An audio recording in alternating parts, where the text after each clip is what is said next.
Bien, voy a explicar las generalidades del riesgo químico y para ello voy a utilizar una presentación muy interesante que elaboró Marisa González Bueno de la Universidad de Madrid del año 2014. Bien, antes que nada, en el portal del Instituto Nacional de Higiene y Seguridad del Trabajo de España hay, digamos, aplicaciones que permiten a uno hacer cálculos de higiene industrial, cálculos de ruido y de productos químicos. Así que pueden utilizar los calculadores de prevención para llevar a cabo estudios de higiene o cálculos de riesgo químico.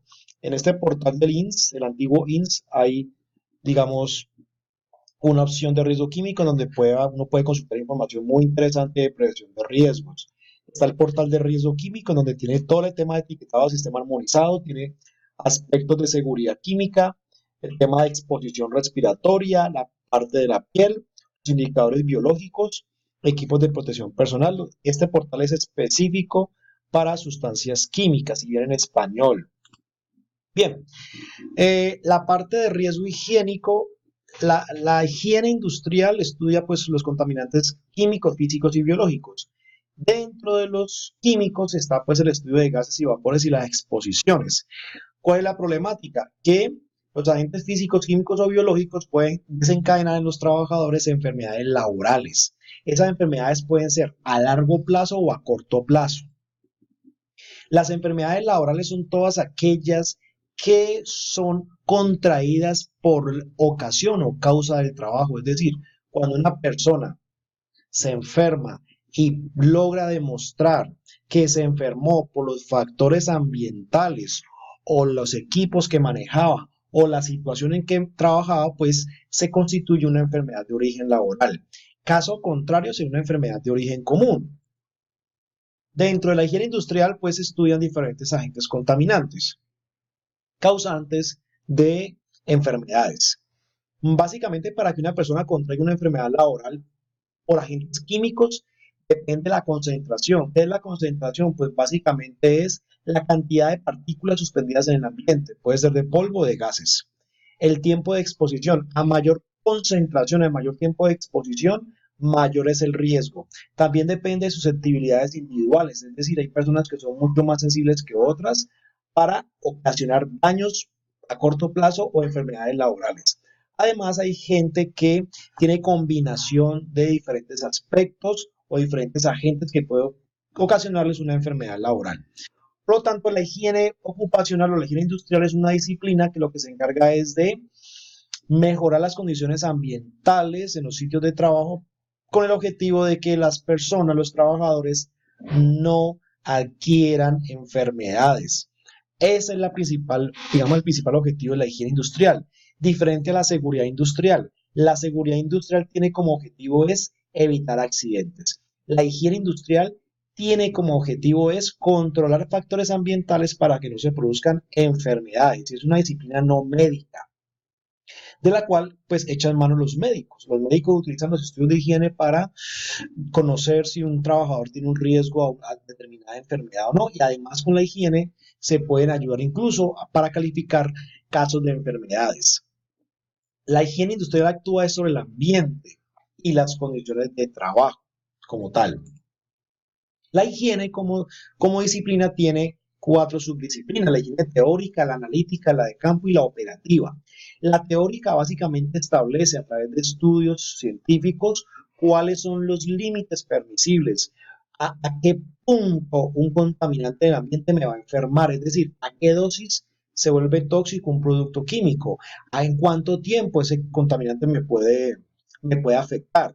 Por ejemplo, ya se sabe que en 30 años aproximadamente la exposición continua a fibras de asbesto produce cáncer. Eso lo dice la higiene teórica, porque se ha comprobado pues con casos reales. La higiene teórica establece los límites máximos permisibles.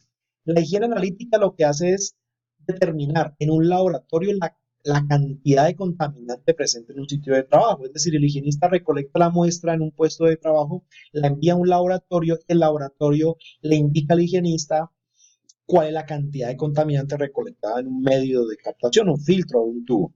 La higiene de campo lo que hace es revisar puestos de trabajo, hace inspecciones, recoge información para la medición a través de muestreos de campo. Y la higiene operativa es la que ya hace los controles, controles para el ruido, para contaminantes químicos, sistemas de extracción, apantallamientos, etcétera. La higiene industrial trabaja en tres etapas muy sencillas. Primero se identifica el contaminante, se identifica en dónde está, cuáles son los expuestos, cuál es el factor de riesgo. Luego se hace la evaluación. La evaluación se realiza tomando muestras. Esas muestras deben ser enviadas a un laboratorio y cuando llegue el laboratorio uno compara los valores permisibles versus el resultado obtenido. Si un contaminante no tiene límite permisible, pues no se puede hacer la evaluación. Las evaluaciones pueden ser cualitativas o cuantitativas. Sin embargo, las más comunes son las cuantitativas. A través de, por lo menos en la parte de químicos, hoy en día se pueden hacer evaluaciones cualitativas y cuantitativas. Finalmente, se hacen los controles a través de controles en la fuente, en el medio, en el trabajador o controles administrativos. Los agentes químicos son agentes ambientales, por lo tanto, los estudia es la higiene. Cuando se habla de seguridad química, lo estudia la seguridad industrial. Un agente químico puede ser elemento puro, puede ser una mezcla, que básicamente y a veces genera un residuo y que puede causar un daño a la salud si no tenemos medidas preventivas. Cuando se dice que hay una exposición, es cuando hay un contacto con el producto, cuando yo puedo inhalarlo o puedo exponerme a través de la piel o a través de las vías digestivas. Y el peligro es la característica que tiene un producto. No es lo mismo peligro que riesgo. El peligro es la característica que tiene una sustancia. El riesgo es la probabilidad de que ese producto me cause daño. Por ejemplo, ¿cuál es el peligro del asbesto? Que es un agente cancerígeno. ¿Cuál es el peligro del ácido sulfúrico? Que es un agente corrosivo, me puede quemar. Pero ese no es el riesgo es la probabilidad.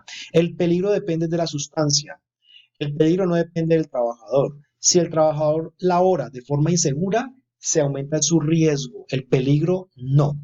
Y normalmente en higiene se ataca es el riesgo, porque a veces hay que trabajar con productos peligrosos y no, a veces no se puede reemplazar, otras veces sí. Por lo tanto, la higiene siempre recomienda utilizar productos menos peligrosos. En cambio, el riesgo es la probabilidad. El riesgo es la probabilidad por la consecuencia. Entonces, el riesgo es la posibilidad de que un trabajador sufra un daño por exposición a una condición peligrosa, una condición riesgosa. El riesgo básicamente depende mucho de la condición de trabajo y de las actitudes de un trabajador. Si un trabajador no se pone una mascarilla, entonces tiene un riesgo alto. Si un trabajador no prende un extractor, su riesgo va a ser alto. Eso ya no depende de la peligrosidad del producto. Los riesgos de higiene vienen determinados por la naturaleza del contaminante. No es lo mismo un contaminante muy tóxico que un contaminante menos tóxico. También depende de la vía de entrada. Tenemos vías de entrada respiratoria, térmica y por la parte digestiva. Sin embargo, la vía de entrada respiratoria es la más importante. También depende del tiempo de exposición. A mayor tiempo de exposición, mayor es el riesgo. A menor tiempo, menor es el riesgo. La concentración del contaminante, lo que buscamos es que la concentración sea lo más baja posible para reducir el riesgo, reducir la exposición. Y hay personas que son muy susceptibles y se pueden causar daños a su salud de una forma muy rápida.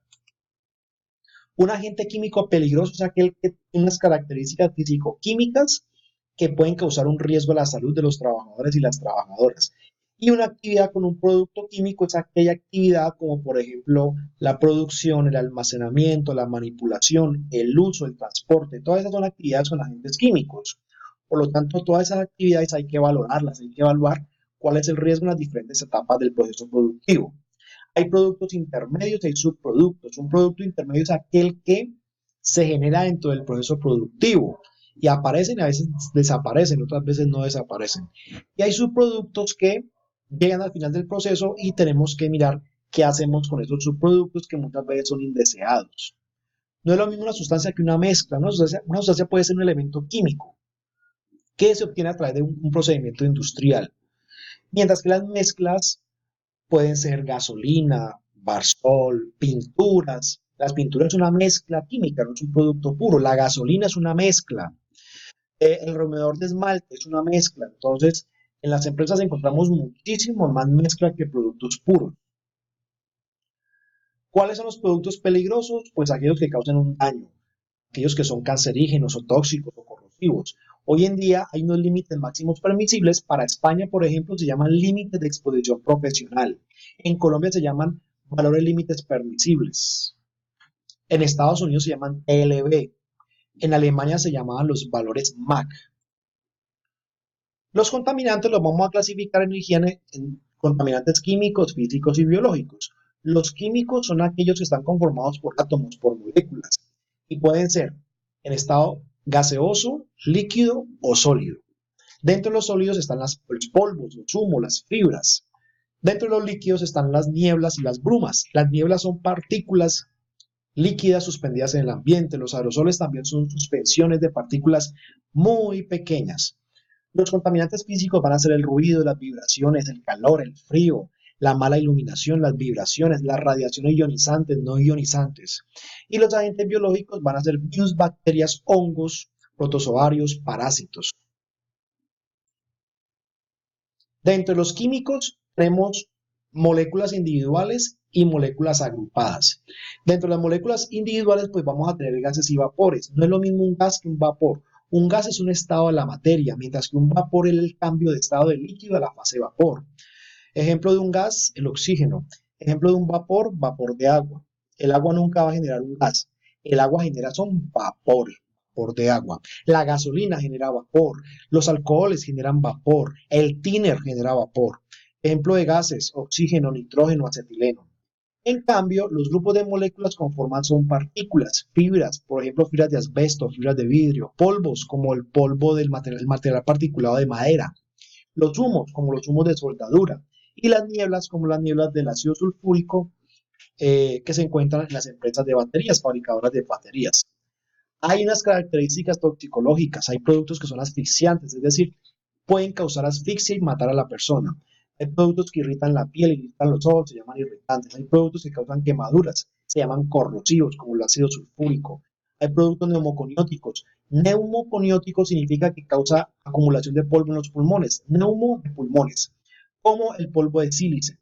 Hay tóxicos generales, como los plaguicidas. Hay productos que duermen a la persona, se llaman anestésicos y narcóticos. Y hay productos que causan asma, que llaman sensibilizantes. Hay productos como los cancerígenos que el efecto no es proporcional a la dosis, es decir, uno puede estar expuesto a bajas concentraciones de un cancerígeno o de un teratogénico y puede causar el daño. Un mutagénico es un producto que causa mutaciones en el ADN. El efecto que ya se sabe que a mayor dosis, mayor efecto están en los asfixiantes, en los irritantes, en los corrosivos, en los que causan daño a los pulmones, que son los neumoconióticos, los tóxicos, los anestésicos. Y los sensibilizantes son productos que ya se sabe que a mayor dosis, mayor efecto.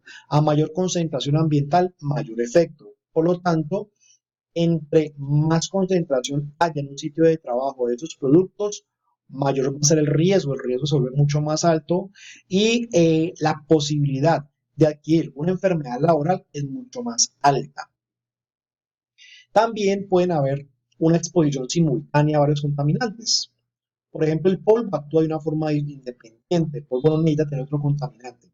Pero, por ejemplo, hay aditivos contaminantes. Por ejemplo, el tolueno y el etileno. Cuando uno inhala al mismo tiempo el tolueno y el etileno, ellos van a actuar de una forma aditiva y pueden causar un daño adicional en el hígado, por ejemplo. Y hay potenciadores que lo que hacen es aumentar la respuesta de otro contaminante tóxico. Esto es difícil determinarlo, no es fácil determinar estas análisis, lo hace mejor un médico que tenga un conocimiento bastante bueno en toxicología, que me va a decir cuándo los productos químicos son potenciadores o cuántos son aditivos o cuándo son de sinergia. Esto básicamente es más del estudio de la toxicología industrial.